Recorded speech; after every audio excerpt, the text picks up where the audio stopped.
The puppy who wanted a boy.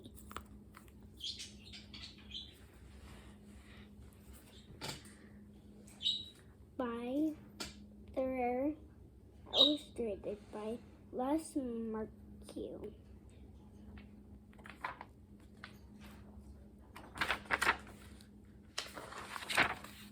One day, Petey, who was a puppy, said to his mother, who was a dog, "I'd like a boy for Christmas." His mother, who was a dog, said,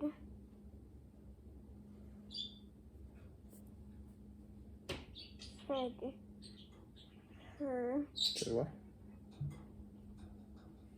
She thought he could have a boy if he was very good. A very good puppy.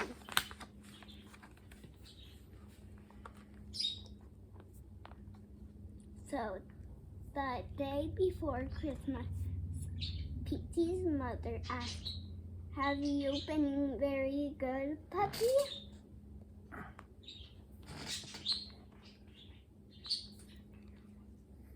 "Oh, yes," said Petey. I didn't frighten the cat. You didn't ask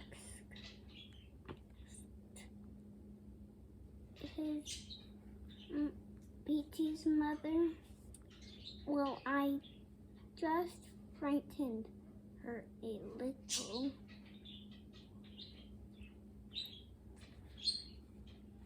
said Petey, "and I didn't steal any shoes."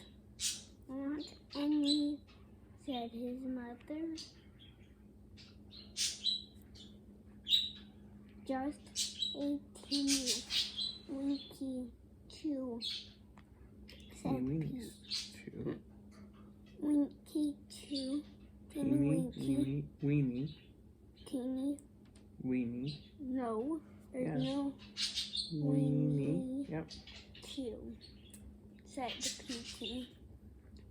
And I remembered, well, almost. Always remembered to break. What? Brook. What? Bright. Bark. Bark. When I wanted to go out. "All right," said his mother. "I think you've been good for such a little dog. I will go out and get you a boy for Christmas."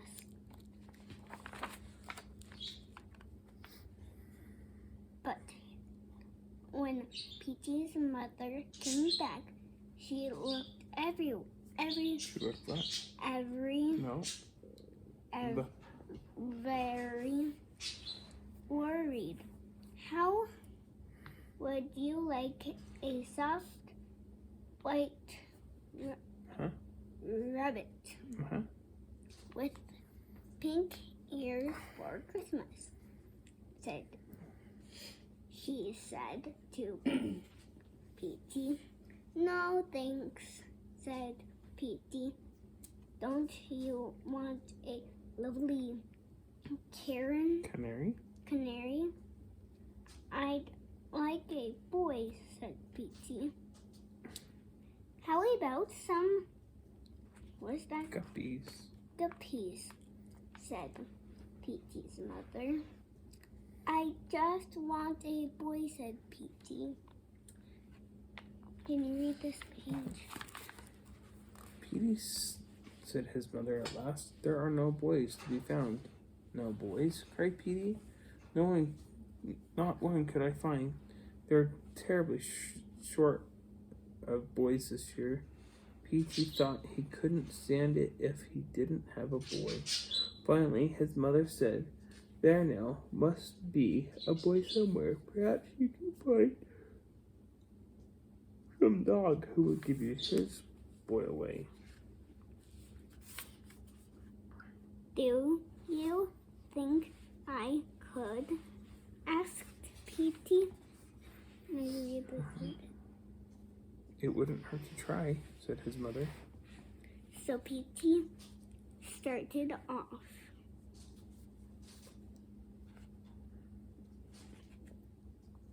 It wasn't long before he saw a control Collie racing with a boy on a bicycle. P.T. trembled with joy. Daddy, "If I had a boy on a bicycle," said P.T. to himself, "I could run like anything. I'll take a little run right now, and I'll ask the collie politely if he'll give me his boy." So P.T. leaped. After the bicycle, he called out to the control. That's the control. Collie. "Excuse me, do you want to give your boy away?" But the collie said no. What?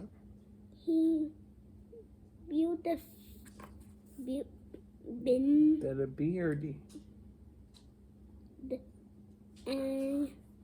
Definitely didn't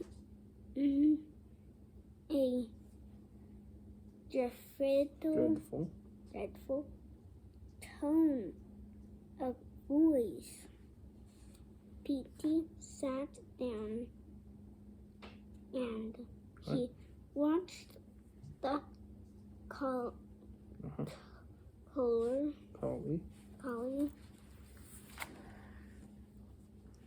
and his boy on a bicycle until they were out of sight. "I didn't really want a boy on a bicycle anyway," said P.T. After a while, he saw a setter playing ball with a boy. P.T. was delighted. "If I had a boy to play ball with," said P.T., "I'd catch the ball smack in my mouth. I'd like to catch the ball now." But he remembered how cross the collie had been, so he sat down on the sidewalk and called out politely, "Excuse me, do you want to give your boy away?" But the setter said no, he definitely didn't, in a terrifying tone of voice. "Oh well," said P.T., trotting off. I don't think playing ball is so much fun." Soon P.T. came to a bulldog starting. What? Follow with your finger.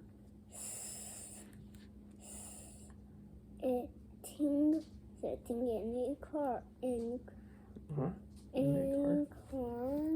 with a boy. P.T. was pleased, for he was getting a little tired from so much walking.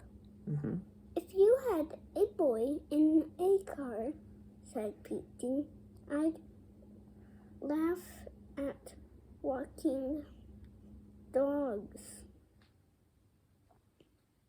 I'd like a ride right now." So he called out loudly, but very politely, "Excuse me, do want to give your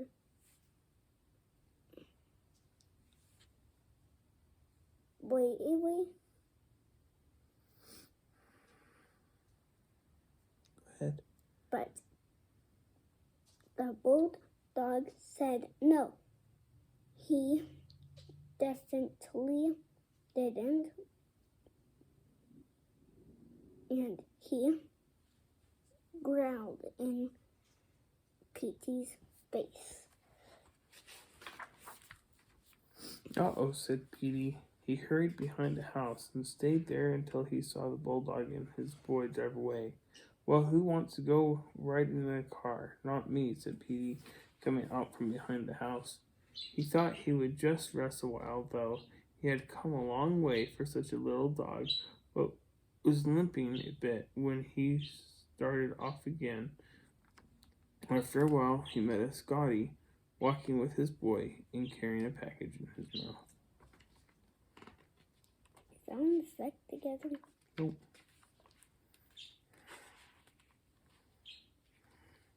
Now that is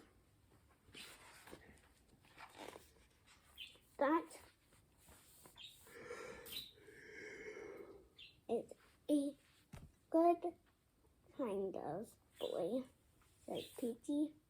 If I had a boy to take walks with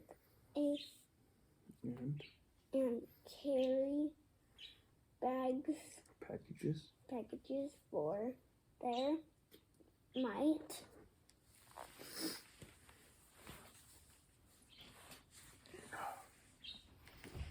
There might what? Where's the might? There might be some dog because biscuits or cookies in the package. I would like a cookie right now. He hadn't had any lunch. Of course, because he's taking a walk. Okay, keep reading. And the but he remembered how cross the collie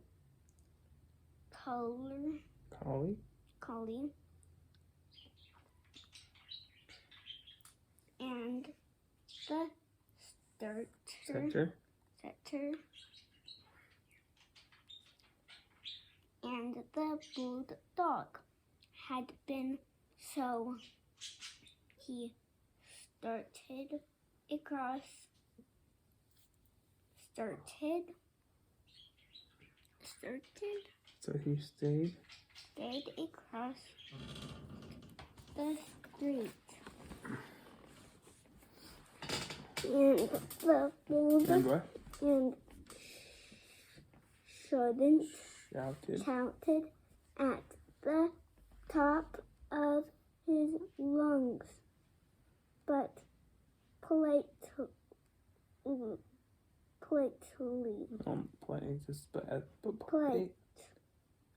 As he could be.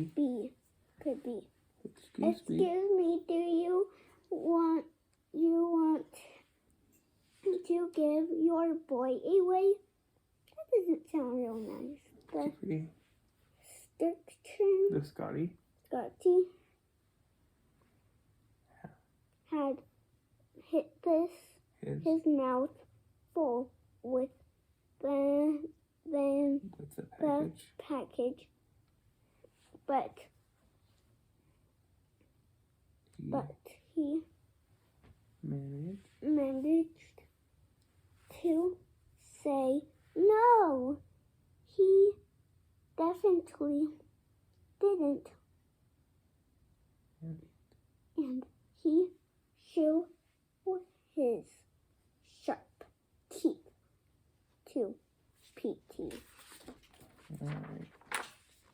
I guess that wasn't the kind of boy I wanted either, said Petey. My goodness, where can I find a boy?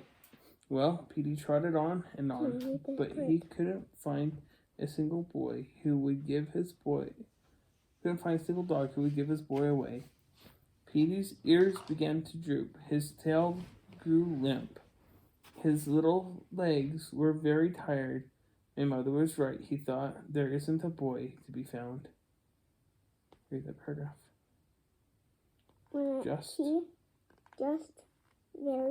Just on the no, just as it was getting dark, he came to a longer building. What? A longer building. No, a large building. Okay, keep going. On the edge of town, Petey was walking by slowly when he saw a sign, "Home for boys."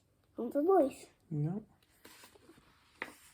Maybe I could find a boy there, said Petey to himself. These boys have no parents and no dogs to take care of them either. He padded slowly up the walk of the home. He was so tired he could hardly lift his paws. Then Petey stopped. He listened. He could hear music. He looked through the window. He saw a lighted Christmas tree and children singing carols. Then Petey slowly saw something else. On the front steps of the building, all by himself, sat a boy. He was not a very big boy, and he looked lonely. Petey gave a glad little cry. I forgot being tired. He leaped up and landed in the boy's lap. Sniff, sniff went Petey's little nose. Wag, wag went Petey's tail. He kissed the little boy with his warm, wet tongue. How glad the boy was to see Petey. He put both his arms around the little dog and hugged him tight.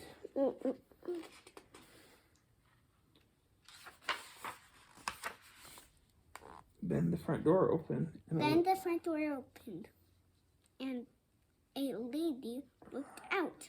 Why, here you are, Ricky, she said. What is our newest boy doing out here all alone? Come on in and sit near the Christmas tree. Petey sat very still. The boy sat still. The boy looked up at the lady and down at Petey. Petey began to tremble. Would the boy go in the and leave him? I'm not only alone, said the boy. I've got a puppy. A puppy? The lady came out, looked at Petey in surprise. Can he come too? Said the boy. Why, said the lady, you're a nice little dog. Wherever did you come from? Yes, bring him in. Come on, puppy, cried the boy, and they scampered. A crowd of boys was playing around the Christmas tree. They rushed at Petey. They picked him up and petted him. Petey wagged his tail. He wagged his front little body. He frisked about and licked every one of the boys. Can we keep him? Said one. Can we give him some supper, said another. Can we fix him a nice warm bed, said a third. We will give him some supper and a nice warm bed, said the lady. And tomorrow we will find his mother and see if she'll let him stay.